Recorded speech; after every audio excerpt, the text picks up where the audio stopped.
Hey everyone, it's Elo. I hope that you're doing well.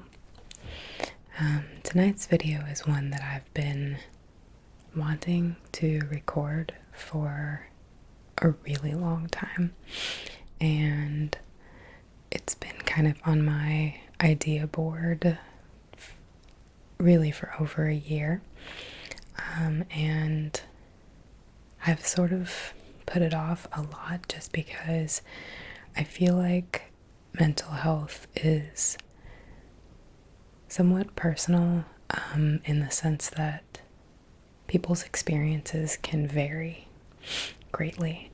And what I'm talking about in this video, autism spectrum disorder, it is on a spectrum. That's why that's in the name. And even though my particular slice of the spectrum falls in the what formerly was diagnosed as Asperger's syndrome, which is sort of at one end of the autism spectrum, is not the same as everyone's experience. And even within this slice of the spectrum, things vary from person to person. So it's difficult to discuss a subject that can have many varying viewpoints. And I hope that if you're here because you want to learn, or you're here because you're a fellow Aspie or a fellow ASD person who is just maybe join this community knowing that about me, or maybe not. I just think there has to be an openness to the fact that I'm speaking somewhat from my experience, somewhat from things I've read, and based on science, because I've done a lot of research since I found out, and since I sort of, realized myself as an autistic woman instead of not that, just someone who's struggling, I guess, or didn't feel like they fit in for whatever reason. So I just hope that we can all be kind of on the same page with that, and allow for the fact that I'm not a medical professional, and I also can't speak for everyone. So if you were to run across another person who has identified themselves to you as being on the autism spectrum, then it's not necessarily going to be for them exactly like it is for me. So don't take this as like a blanket Bible truth for what living a life as a neurodiverse person means. So maybe that's a good place to start too. If you don't know, neurotypical versus neurodiverse are the different sort of, you can think of them as two categories of brain types. And one's not better than the other. It's just that neurotypical people make up the majority, hence the typical. That's not a derogatory thing. It just means that you belong to the group whose neurological functions work in, let's say, way A. So everyone who's in group A, the neurotypical people, their brains develop pathways in some set formation. And then the people who are called neurodiverse, they're less frequent brain types, if you want to think of that. And we'll say that that's group B. So everyone who's neurodiverse in group B, which includes not only myself and other people on the autism spectrum, but also individuals with ADD, ADHD, and a host of other disorders. So typically, well, that's not even fair to say. So Group A is developed one way, Group B is developed the other way, and that causes differences in our behavioral patterns. And these aren't just like personality quirks, these are actual differences in the way that our brains are made. So I think that's important also to take into account. If whether or not you're new to this subject. But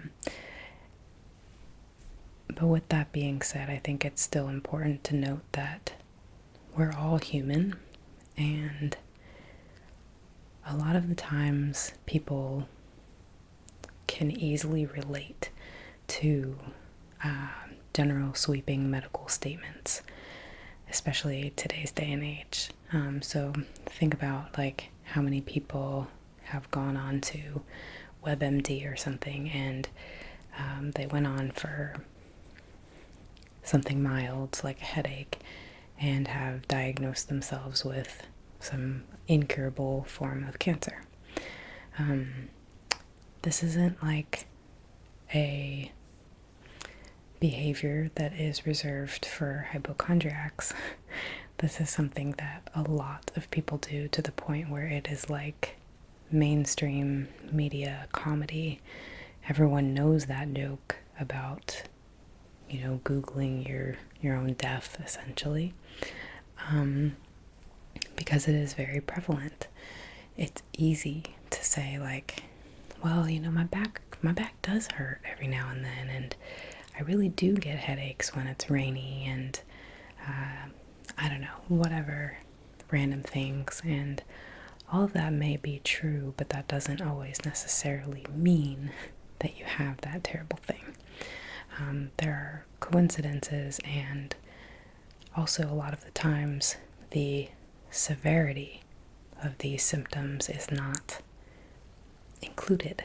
It doesn't give you a little descriptor that says, hey, just so you know, your headache has to make you throw up from the pain before you actually qualify for that to be a worthwhile marker in your health escapade or whatever. Because if they did do that, then maybe someone who didn't have as severe of a headache really did have the problem. So you can see how that would become an issue. So since they can't do that, they just say headache, and if you have even a mild headache because you didn't drink enough water, you're going to think that you qualify for that. And I think that this is like the most frequent and the most obnoxious, or let's say detrimental, thing that happens for people who are on the autism spectrum, is that a lot of the things that we experience are things that everyone experiences to some degree. So it can be really easy to look at a list of some symptoms of especially what they used to call high functioning autistic people, which I guess they're trying to get rid of any kind of language that makes it seem like there's a difference, but there can be differences. I mean, call it whatever you want to. I don't think the label is necessarily derogatory, but whatever the case, people, especially who are on the higher functioning end of the spectrum, will frequently have people tell them, I couldn't tell, or really, I never would have guessed, you seem so normal, or, just like it's a consolation. Like, hey, you tell someone I'm autistic, and I guess it's uncomfortable maybe for the people who hear. And I hear this from some of my other differently abled friends, whatever you want to call whomever. I have friends who are in wheelchairs, I have friends who are differently abled, and other people might call them handicapped, but however you want to phrase that, whatever your discourse is, an apple is an apple. We are who we are. And even my friends who are physically disabled rather than mentally disabled, if you want to say it that way, it's all kind of the same. It's like people almost treat you with kid gloves in a way, like you're not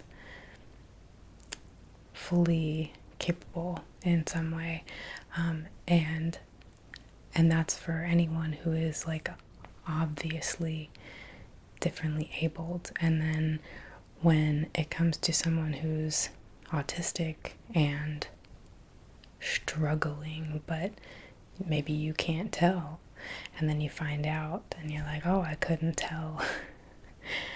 All that really says to me is that in your mind, hearing that someone's autistic means that there's a deficit with them. And you're trying to tell me that it's okay for me, though I don't seem like I have a deficit. I couldn't even tell. You seem so normal. I never would have guessed. And I know that people might not mean it that way, but it's just kind of like a built-in thing. And I think it's the same with any sort of like systemic or societal thing that needs to be or is being fought, whatever, things that people are like, hey, can we change this? There's a reason, and it's because it doesn't feel good to be looked at as the wrong ones, the ones with a problem, or the ones who are in some way isolated or ostracized from everyone else, when really it's just like I was saying earlier, there's group A, the way that group A's brains were formed, and then the way that group B's brains were formed. It's just different. So there's definitely a stigma around autism, and that has been part of what has made it really difficult for me to sit down and film this video. And I'm definitely like more nervous than I've been to film a video maybe ever. It's not easy to open up about this kind of stuff to the greater internet, but I've had so many comments and questions about this topic that I just don't feel like I can ignore it anymore. So let's kind of get into it, I guess. I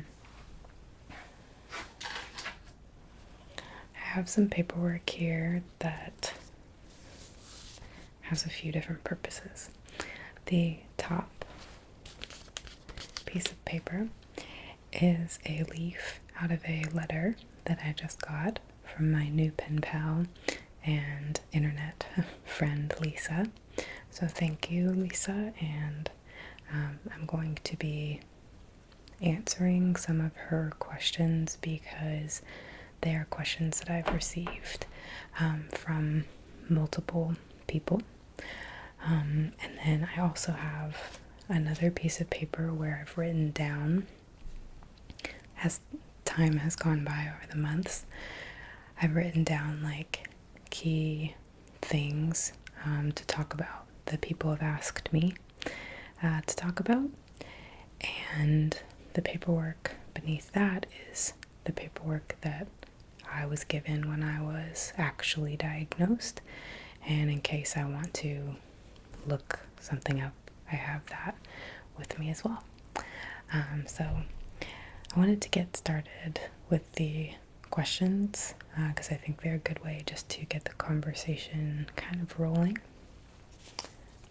So she asked, how old were you when you were diagnosed with ASD?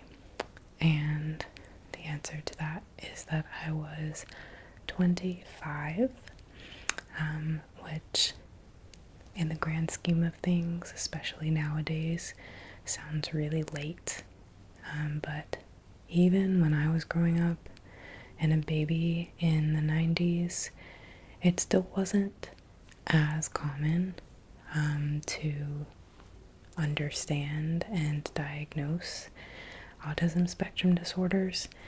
I did actually, this kind of gets into one of her other questions, so I'll kind of tie that in. It's actually the next question. Did you feel you were wired differently from a young age? And if so, can you tell me what felt different? So, yes, I definitely felt wired differently. And I was not really aware of that, though, until things started kind of going wrong for me. There's a point, I guess, in socializing where things get really intense, and that's, we're all kind of familiar with the typical middle school drama and stuff. And I think that I noticed a major difference from the 5th to the 6th grade because I think that kids were just more accepting and less judgmental. And then once we started hitting 10, 11 years old, I guess people were just more exposed to ideas and things that I was not. And also there was just that whole splintering of who's cool and who's not cool. And I was able to recognize that I was deemed not cool, but I didn't know why. So that was the first time that I really felt like I was different, because maybe I was missing those cues in my world prior to that.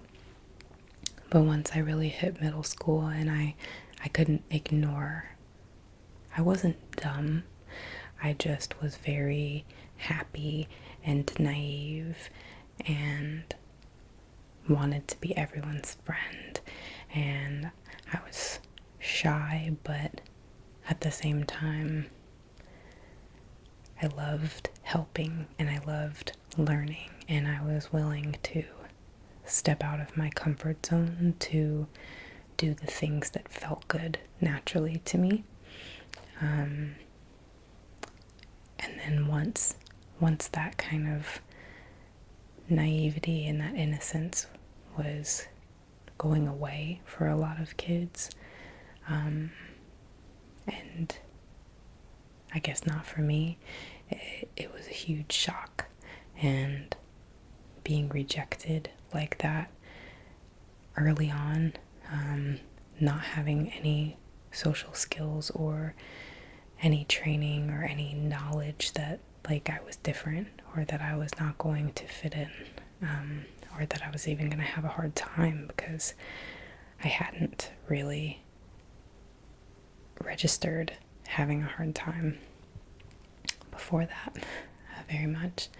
So yeah, I think I always felt wired differently, but it wasn't solidified until there was hard evidence that I couldn't ignore, with the social groups and whatnot. And then can you tell me what felt different? Mainly just the things I was interested in, I guess, and reactions to things. I felt very confused by people's reactions to things often. like I wasn't totally a part of the conversation. And for a while, I thought I was stupid. I never understood why people cared about the things that they cared about.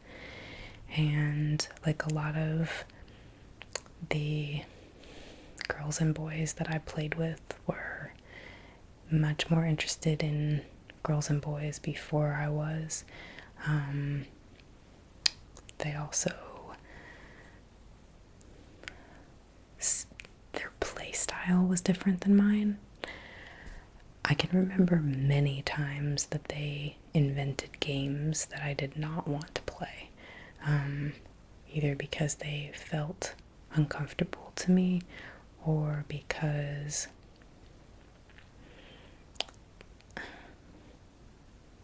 they were cruel, I guess, to me.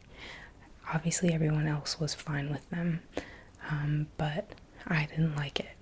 There was one game that they came up with that was like just putting someone in a sleeping bag, but like standing upright. So like cocooning them with a sleeping bag and then just kind of beating the crap out of them. And that just made my stomach turn. I've always had like a really incredibly high sense of understanding other people's pain.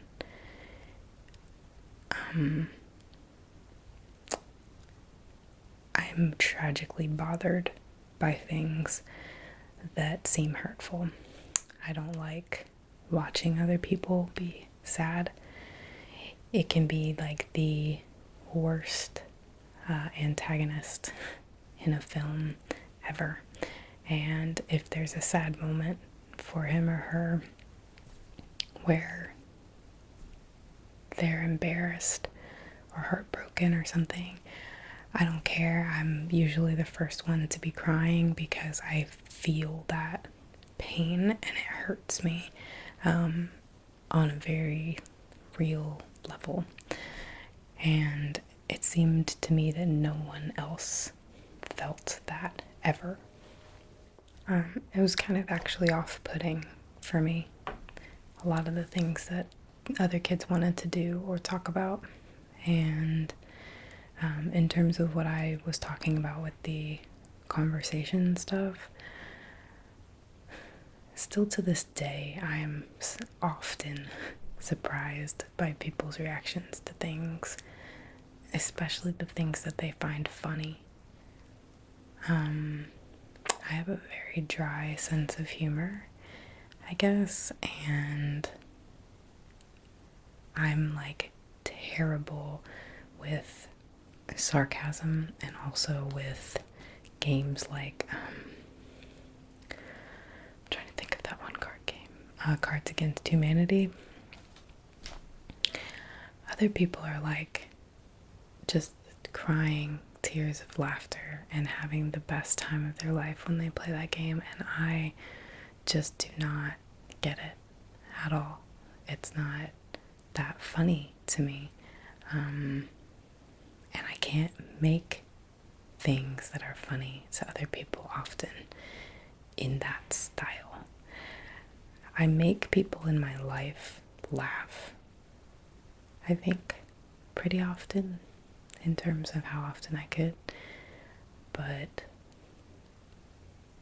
it's more witty banter, I guess, and or dry humor, not like twisted or dark humor or things that a lot of people really like.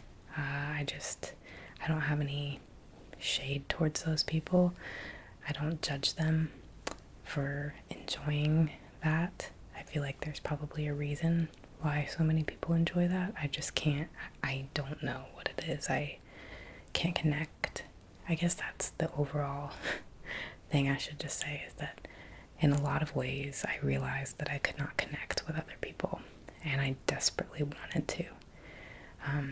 Like really badly wanted to just forge good friendships, because the idea of caring about other people and being there for them is like just important to my soul. It just feels like the right thing to do, and I like being protective of the people who I love, and I like having that loyalty and that bond that feels special and unique to that relationship, because I think to me that's kind of what marks it as being real, and no one else cared about that. A lot of people I know still don't care about that kind of stuff. And then the last question she asked was, do you feel misunderstood by your family, or do you feel more like you don't understand their response to who you are?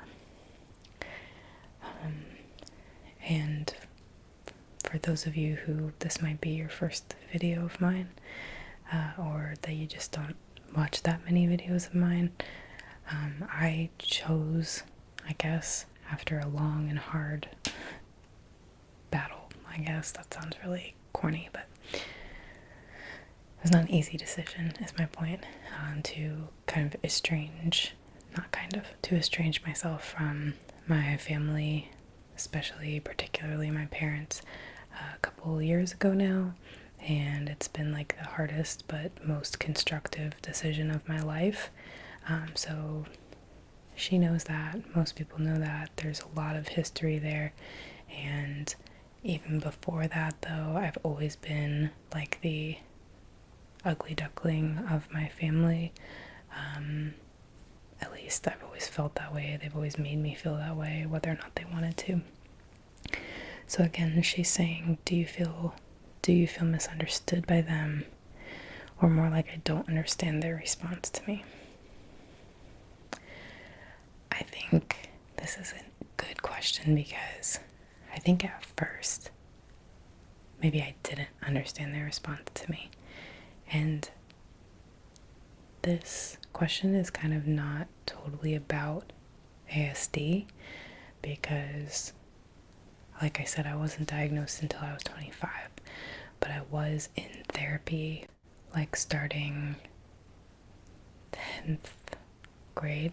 I think I was like 14 or 15, maybe 15 when I first started going to therapy, because I was like severely depressed and suicidal, and that wasn't the first time that I had been either of those things, but it was kind of the most intense up until that point. One of the most, probably the most intense. And yeah, I don't know, I just I had a lot of other problems, I guess, and I didn't know that I was on the autism spectrum. No one in my family knew, so I think to them I was more of just a problem. Like, they didn't maybe understand why I was doing or feeling some of the things that I was, and I think that that's fair, because I didn't really either. I think it all could have been handled a lot better, and that's maybe where I get upset in retrospect, is that I was just a kid. So it's hard to understand why things went down the way that they did. But then even getting older into my adult life, I feel like when I got my diagnosis, it was one of the first times that my mom specifically ever took me seriously, because she often kind of like pushed my emotions away as invalid, or made me feel like they were very invalid. And seeing it on paper, though, like, here is what we found about your kid kind of thing, I think that was irrefutable enough for her to finally be like, okay, like, maybe something's different about you. So it's kind of hard for me to answer that question in general. I do feel misunderstood by them because they refuse to acknowledge their emotions, and I acknowledge all of my emotions, so I don't feel like they can, if that makes sense. Like, I don't feel like they have the capability to actually get to this space emotionally. And I don't totally judge them for that, but at the same time, I do believe that we are all responsible for trying to live better lives every single day and like being better people, especially if you have kids, like especially if you're raising children. I feel like you should want it 20 times more at that point, because you're probably pissed about what you didn't get. And there are always going to be issues. No one's a perfect parent. No one's ever going to be a perfect parent, but there's also like the reverse of that. Not all parents are nurturing or loving. That's just the facts. You don't have to tell me twice that family matters and that it's important. I was the most family-oriented person in my family. It's devastating to not have that and to not feel understood by them. And I think that a lot of you out there, if any of you are even watching this, a lot of you relate to me because you also are in a situation where it's more than just being like the ugly duckling of the family. It's like you're under attack for literally who you are, and it's very confusing when that's happening from like a super young age. It's hard to place any blame on anyone, but it's also hard not to feel just really alone. And it's hard to talk about those things because I never really expected that to be my life. And it's hurtful when you want something really badly, you want to be a part of this family unit. Like I told you, like I'm really serious about forming close bonds and things. Like I'm very much a ride or die kind of person, like to a very literal degree. I'm very, very serious for the people who I care about, and I guess that's just not what everyone wants. And unfortunately, I feel like I just was plucked into a family of 5 other people who don't want that. So I feel like we don't understand each other at all, and I wish that we could, but I no longer am going to be the one who's forcing that. Okay, so the other question that I wanted to address off the back of my mind, someone, and I'm so sorry that I can't remember who, I tried before I started filming to look back and see if I could find the DM, but it was either on Twitter or Instagram. It was a boy who asked me, like, what to do if you meet someone who volunteers the information that they are on the autism spectrum. So, like, if you and I met for some reason and you didn't know that about me, and then I just kind of told you, like, hey, just so you know, or whatever. I don't know why I would tell you that, but let's say somehow it comes up in conversation, because eventually it usually does.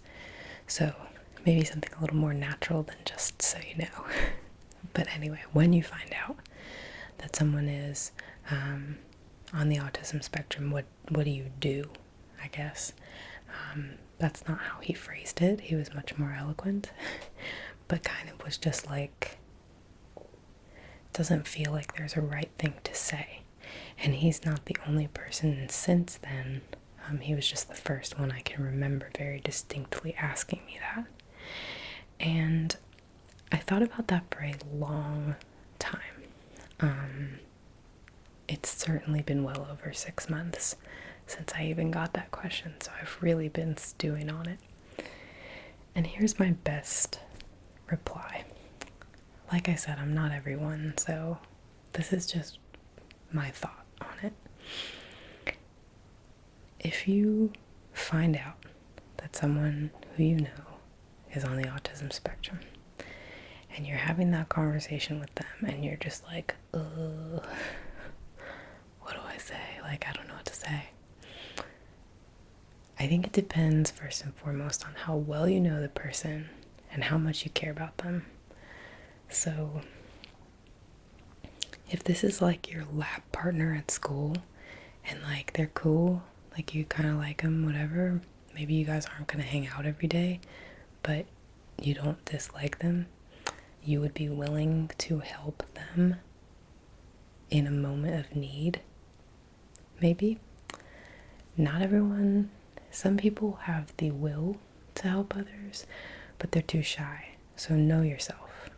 If you're more of an outgoing person, or you're empathetic, maybe you're an introvert, but you feel compassion for people, then your option is to say, okay, cool, however you kind of naturally reply to people. And then you could say something like, is there anything that I can do that would make you more comfortable now or in the future?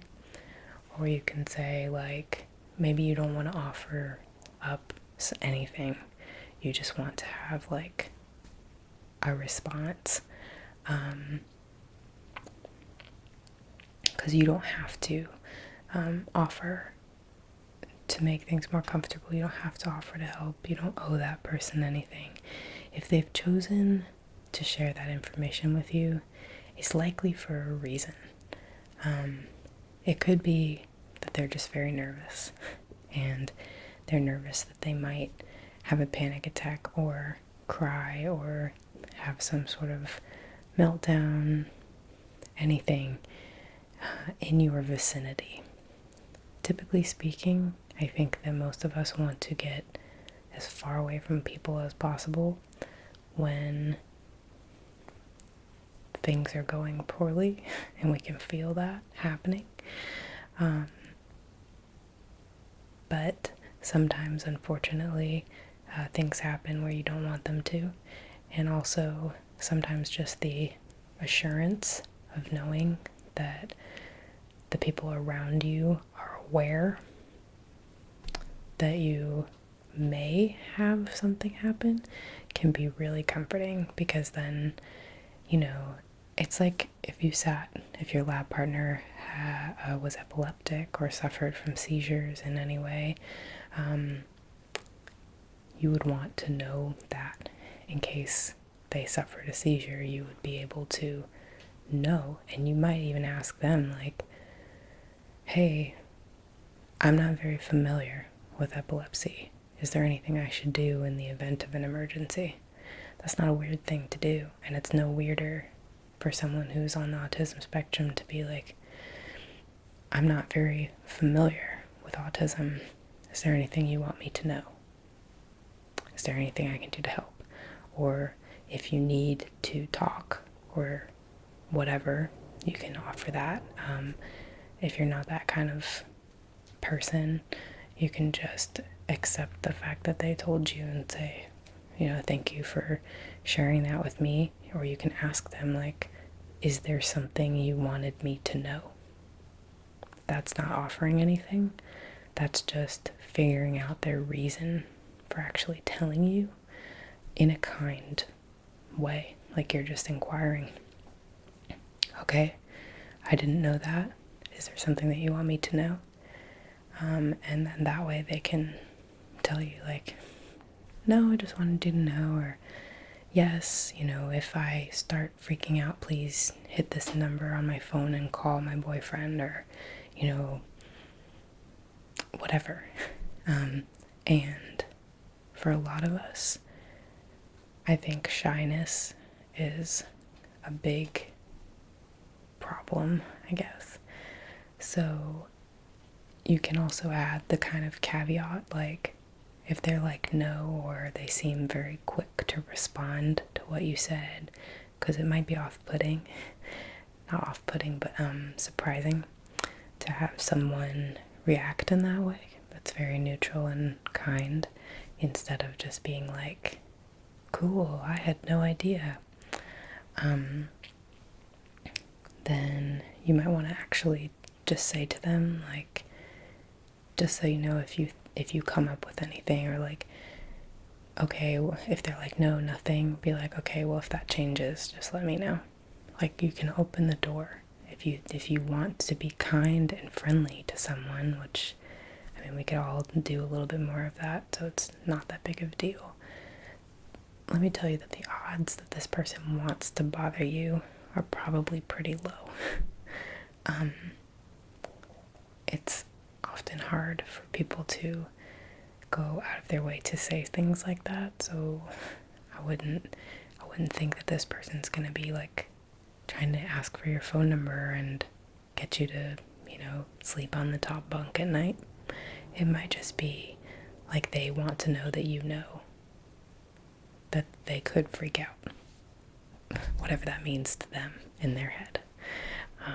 So that would be kind of my best answer, I guess, is you can either offer help or comfort and be like, thank you for telling me that. Is there anything I can do to make you more comfortable, or is there anything you want me to know? Whatever. Those are just easy ways that you can engage and not be like demeaning. I wouldn't say like, is there anything I can do to help you? Most people probably wouldn't be bothered by that, but some might. So if you just want to stay away from that, you can stick to things like, or you can even turn it on yourself if that's more comfortable. You can say, I hope I haven't done anything to make you uncomfortable. Let me know if I do, or whatever. I think the easiest one is just like, is there anything you want me to know?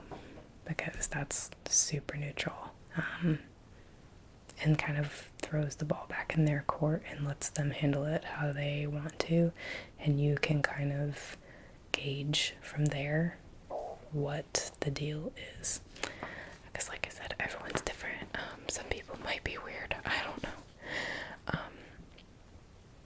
So other things, I guess, that I wanted to touch on were a lot of the things that people, like I said, have just kind of inquired about randomly over the months. I'm also trying to think if there's any like thing that I just want to say, because I feel like most of what I've said up until this point has been kind of dutiful and making sure I'm checking all the boxes that I want to. But I guess I could also just say that, like, I never expected to be diagnosed on the autism spectrum.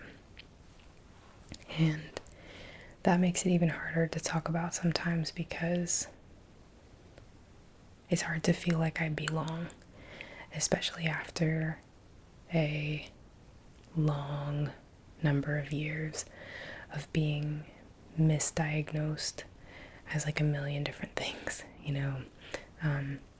being put on medication after medication. I've had more needles stuck in me and more blood drawn than I think someone my age should have.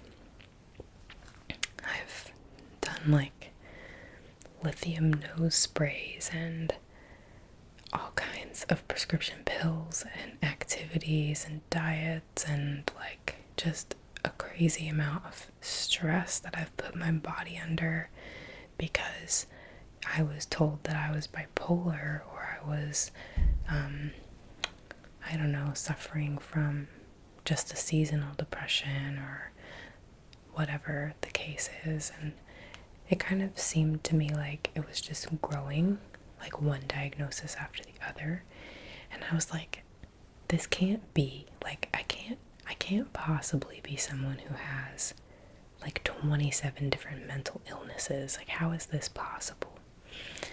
And one thing that makes me feel very solidified to being a neurodiverse person, you know, and identifying as someone who is autistic and being okay with that being my life, is the fact that once I heard that diagnosis and once it was like explained to me, I was like, this makes so much sense.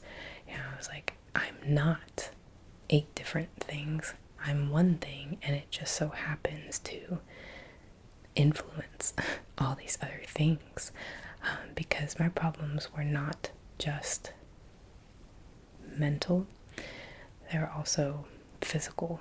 I have the worst stomach of anyone I have ever met in my life, other than other Aspies.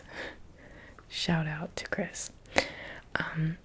It is the worst thing, and one of the reasons why I empathize highly with Lisa and some of my other viewers out there is because of Crohn's disease, which I was recently tested for, actually, along with a host of other things, due to how bad my stomach problems are. It is not a fun thing to not be able to trust your body, especially to have, in my opinion, especially to have stomach problems. It like ruins your day. It takes you out of a lot of the things that you want to be doing. It can be incredibly uncomfortable, and it's something that I've just kind of dealt with my whole life. And when I say my whole life, I mean, first of all, I came out of the womb just silent, just like,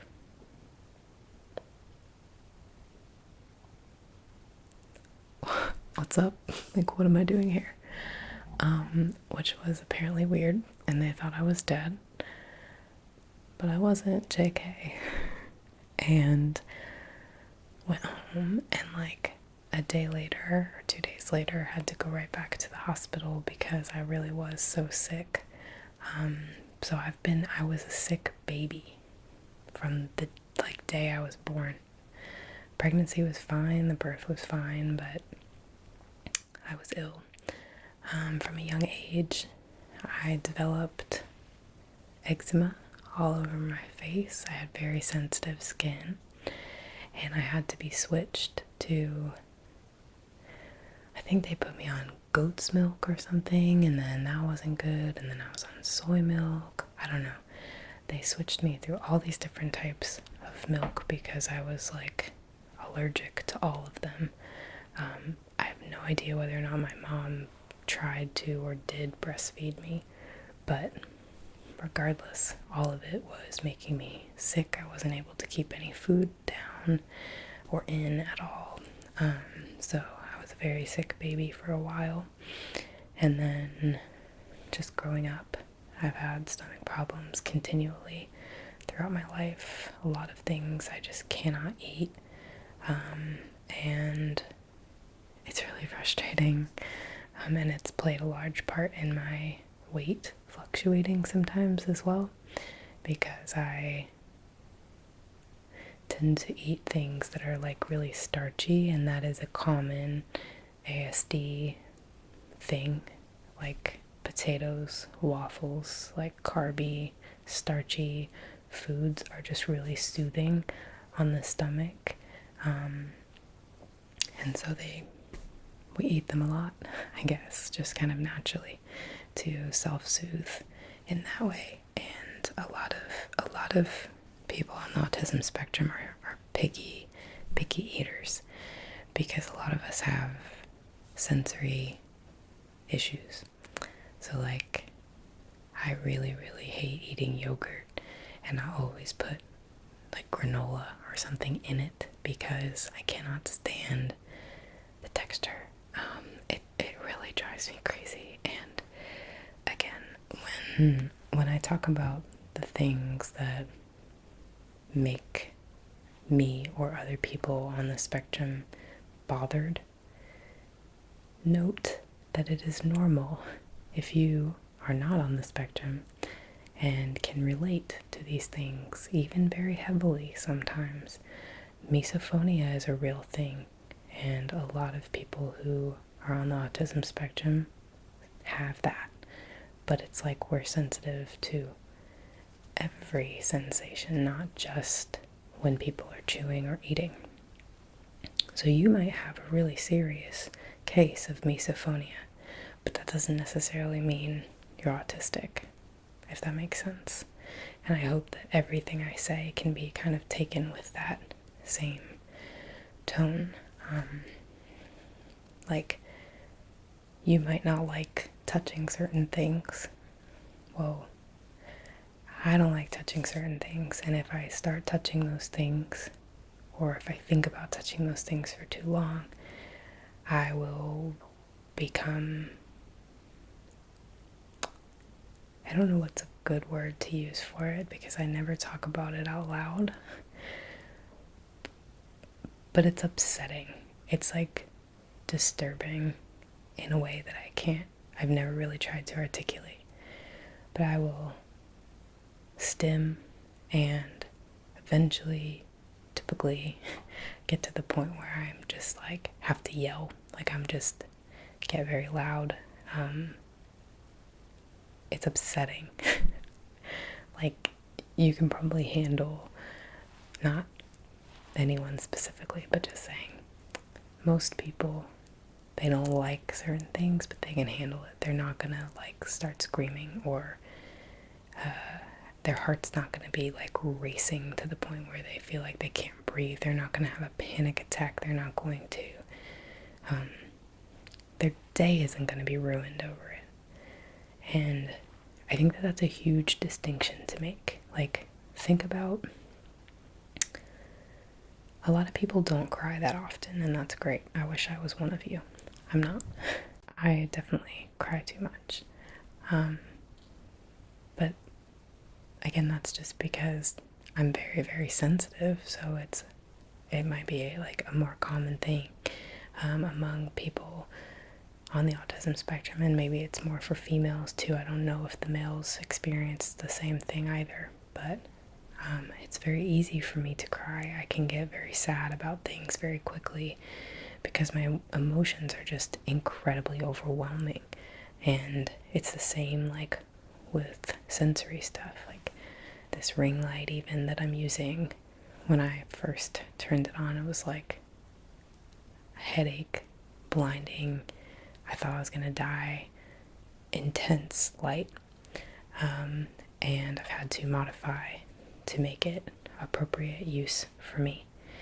And you know, that's one thing that I kind of have talked about some with fellow Aspies, with other people on the autism spectrum, with my differently abled friends. And I was actually on Chris Not Walken's Dirty Nerdy Show kind of podcast, and I did an interview a long time ago, kind of when I was still very small, and we talked on there about all of this. And one of the things that we talked about that is also, you know, similar whether you are physically or mentally different, is that society expects us to be the ones to change ourselves. Even though we're not any worse than anyone else, we're just different. Since we are a minority, we do not have to, or they do not have to do anything really to accommodate us. Why would they want to? And how would they know to? And I guess just the amount of ironies in it is kind of unreal. It definitely doesn't feel good, and it's definitely like the biggest setback to being on the autism spectrum disorder is that there's very little support. We have to kind of just deal with it. And on top of that, the word autism and autistic is thrown around so much, like especially in the gaming community, which I've been a part of for a long time. So I've seen that over and over and over again. And it's really upsetting, but most of all, it just doesn't help with things getting any better for people who are different, because it just continues to create this idea that there's something wrong with us, which I think is just ridiculous. So sensitivities are a big thing. Eye contact is another really big thing. I have become a lot better at it than I feel like I once was, but I still get intensely uncomfortable when people like look in my eyes, especially for a long period of time. I'm like, I cannot keep looking at them. It's just really uncomfortable. I just don't like eyes on me. I'm like getting nervous right now. And this is not just like human eyes. I don't like any eyes following me. And like, I've had days before where things are just so bad for me that I'm like sneaking around my own house because I don't want my dog staring at me. Fun fact, when dogs like really love you and care about you, they stare at you a lot. And my dog and I have bonded like a lot, and we love each other a lot, and he stares at me a lot no matter what I'm doing.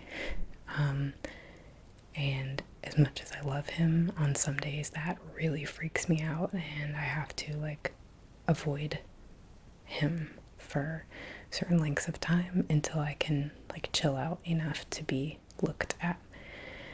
That probably sounds so weird to other people, but that's just, I mean, those are the kinds of things that everyone has their stuff, right?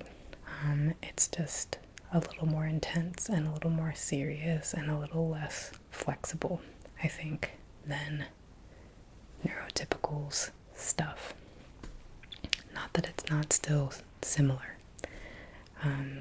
but there are definitely things that I could tell you that you'd be like, girl, and I'd be like, there's nothing I can do about it, that's just how I am. So yeah, eye contact, and that was, if you watched, dang, I forget what video it was, but in one of my videos I showed a picture of me at Chuck E. Cheese when I was like 4 years old, and like just not really smiling because I just really didn't know, it just wasn't natural to me. So like emoting and responding to people and their body language and their eye contact is something that I definitely have had to develop over time. And some people have said to me that they don't feel like they could make ASMR as an autistic person because they don't want to have to look into the camera. But like, to me, it's the eyes that bother me. It's having eyes on me that really freaks me out. And like, because that's the case, I don't care. I am perfectly fine to look into a camera because this is a camera and there's no eyes that are tracking me, following me, making me feel uncomfortable or stared at. It's just a machine. So it's, to me, not intimidating, but that's not everyone's mindset. So like I said, everyone, even people on the spectrum, are going to be different. We have a lot of things that are the same between us, but still different, just like everyone else. One of the other things, I guess, is I kind of already talked on it a little bit, but the just feeling of being emotionally disconnected. And this isn't just like me between me and other people, like I was talking about earlier. It can also be within myself sometimes, where I hit this like point and just shut down, and there's just no more feeling. I don't have good feeling, I don't have bad feeling, I just don't have feeling. I'm just kind of existing like a vegetable, and it's really weird to be in that state, especially when you know what it's like to not be in that state. And you kind of, for me anyway, I kind of get used to it, and I'm like, okay, this is my life now. And I almost like it, because for however many, it's usually not more than 2 or 3 days for me that my body can do that, because I guess it's hitting some sort of like major reset button.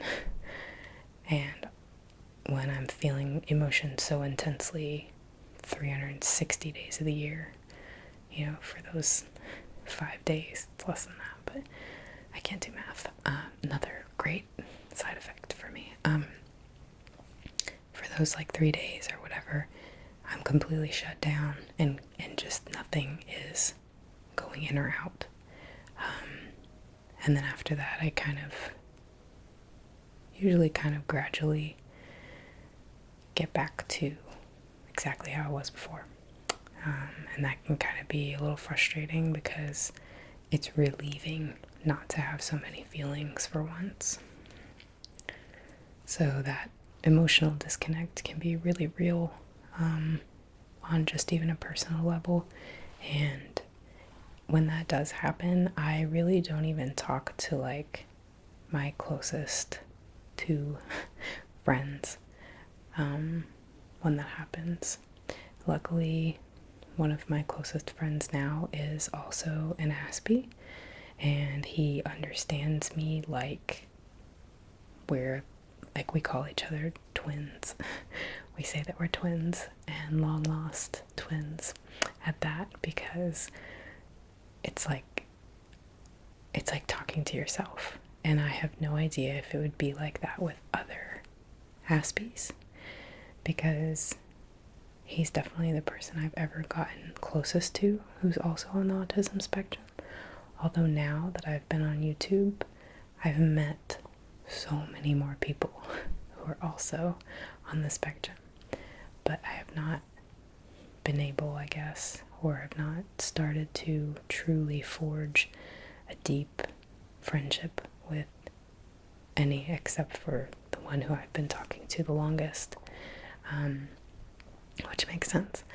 And yeah, it's like he understands exactly what I mean, exactly how I feel, and it just makes such a difference to talk to someone who actually feels what you feel, which is more kind of proof, I guess, to me that there really are differences, and that the people who try to play mental illness and neurological differences down as just like you're complaining, or you need to, like, there's a formula, like if you just do A, B, and C, then you'll be just like me. It's like, no, that's not the case, whether you're neurotypical or neurodiverse. There's no one equation to being like someone else. And I just wish that people stopped thinking so much that like, you're autistic, you're less than me, or you can't do as much as I can, you're whatever. It's like, okay, what scale are you measuring that by? Like, I'm sure that there are things I can do that you can't do, and vice versa. That's normal. Everyone can do things that other people can't do, and likewise, like, we have some things that overlap and we have some things that don't. But you can really tell the difference, in my opinion, so far, when you talk to someone who goes through what you go through, whether that's racial, mental, physical, People don't feel truly heard unless they're being heard by someone else who understands their experience. I wish it was different, but unfortunately, humans are limited, and as much as we can learn, we usually don't.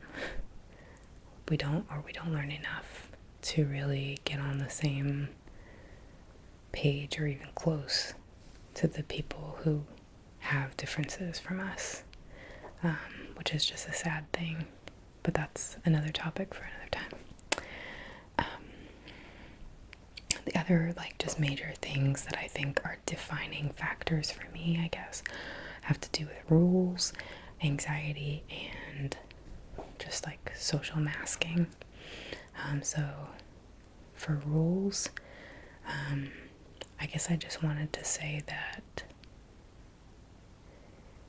it's really hard for me to break rules, and I'm not a goody two-shoes, but I often come off that way because I like order and because I like to follow the rules.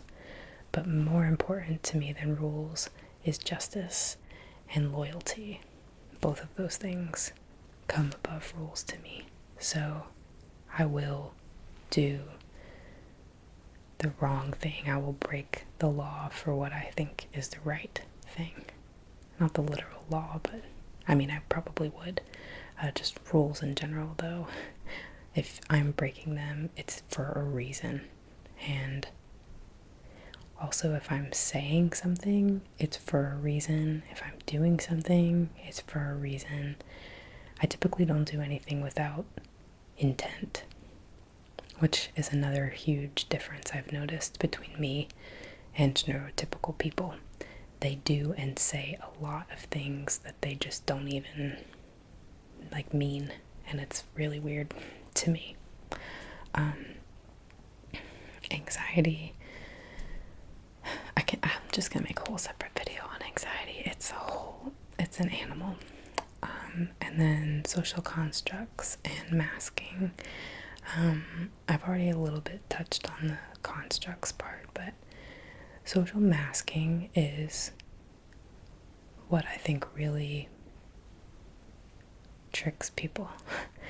I guess if you want to look at it that way. The people who are surprised that you have autism. People who have autism are typically pretty smart. Again, not saying anyone's better than anyone else or whatever, but just as far as things go, we typically tend to have some sort of skill set.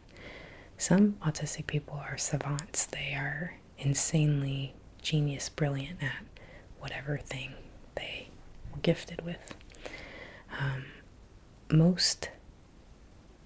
I don't know about most, but a lot more of us are just what are called gifted individuals. Maybe not gonna be on our own PBS documentary, but for some reason higher than average with certain things. And then on the other hand, we might have some equal deficits. For example, for me, that was what sort of tipped them off, I guess, towards my diagnosis, was the extreme discrepancy between my verbal reasoning, IQ tests, and my more mathematical based, the perceptual concepts or whatever it was called. So the things that I was able to do with my brain and my hearing and my speaking were marked gifted, and then the things that I could do with fitting shapes into puzzles or basic math were average-ish. So I'm not legally, I'm not mentally challenged in any way. The thing about autism is that it's often linked with comorbidities, which means that you're usually going to get a double scoop. So you're going to get autism, but you're also going to get something else with it. Maybe you're going to get a triple or a quadruple scoop. That happens to some people. And for some people with autism, their cognitive skills are lower. And some of them are actually mentally challenged. And I think that's part of the reason why people think that you should know immediately when you meet someone who's autistic, is because they are expecting someone who is visibly or in some way obviously mentally retarded. And I think that that's a terrible thing to think or say, and it's incredibly ignorant. And yeah, just not cool at all. And a lot of people who have been diagnosed as autistic or will be or should be are very bright people, to the point where they are really good at hiding that there's anything different about them. And females tend to be the best at this, but males do it as well. And it's just kind of a way to survive. It's like a coping mechanism that is just built in. And you kind of just learn from the people around you how you're supposed to act in certain situations. And I don't mean like, oh yeah, well that's just life, you know. Yeah, but most people will just pick up on those things. This is years of dedicated hawk-like watching, with processing going on and computing all of the data that comes in and saying, oh, okay, this is the best way for me to react in this situation. I need to be surprised when this happens, and I need to whatever. And definitely our parents and our environment can have a huge impact on that as we're growing up too. So that's another thing that's going to make us different from one another even. So as you can see, this is all like very complex, and I just hope you can understand why I was a little nervous to film this, but I hope it was a good starting point, and I feel pretty confident I will talk about this topic more in my wellness stream, which is starting in January. So look out for that, and thank you all for your questions and your patience.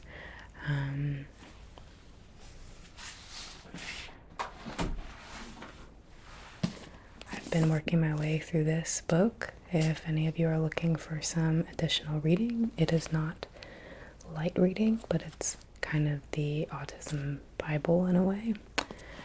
I don't know whether or not I fully agree with everything in here, but there's a lot of very interesting facts about diet and food and environment and all kinds of things to deal with autism and help, whether you're trying to help yourself like I am, or you're helping a friend or a family member.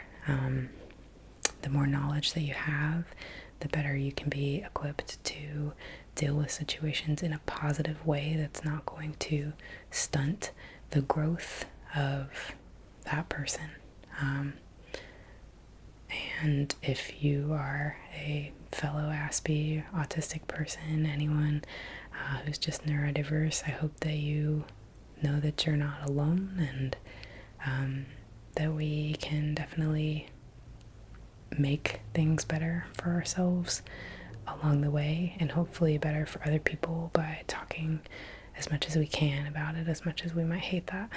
And I just hope that this was a good kind of introduction, at least, and a way to answer some of the questions that you guys have had for me. So thank you very much, and I will see you in my next video.